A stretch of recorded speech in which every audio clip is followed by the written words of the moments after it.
Everywhere you look in Teeswater, everyone seems to have an opinion on its future.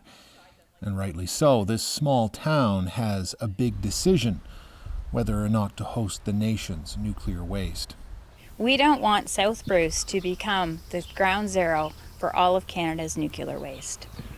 Michelle Stein is firmly in the no camp. She's with the citizens group Protect Our Waterways, No Nuclear Waste. She also runs a sheep and cattle farm on the edge of town. If a deep underground nuclear waste site were to be built here, it would be right next to her farm. Stein thinks the nuclear industry is taking advantage of Teeswater, paying for things like parks, playgrounds, firefighting equipment, even small town doctors, grooming the community, she says, into becoming a willing host. At the end of the day, the question is, why are they giving us this money? Is money ever completely free with no strings attached? The municipality's March budget agenda listed the Nuclear Waste Management Organization, or NWMO, 121 times. All of it money from the agency for community projects.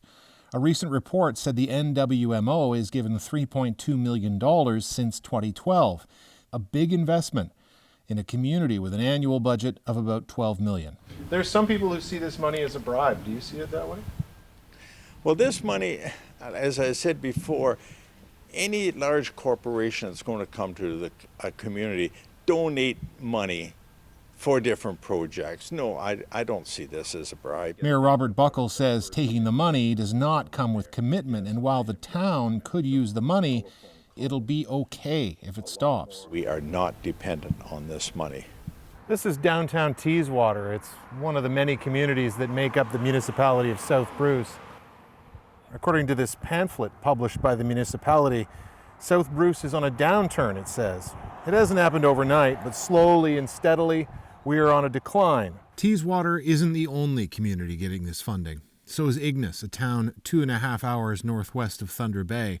Right now, the NWMO is drilling deep boreholes in both places, hoping to see if the geology of the ancient bedrock is right, to entomb some 3 million bundles of spent nuclear fuel half a kilometer below ground, or as deep as the CN Tower is tall.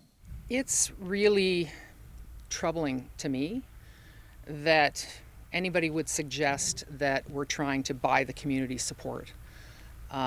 Nothing could be further from the truth. The NWMO says the money is to build skills and infrastructure, and that the investment will stay in the community even if it says no. There are no strings attached to that funding. That funding would remain in the community. And again, it's meant to invest in the long-term well-being of the community.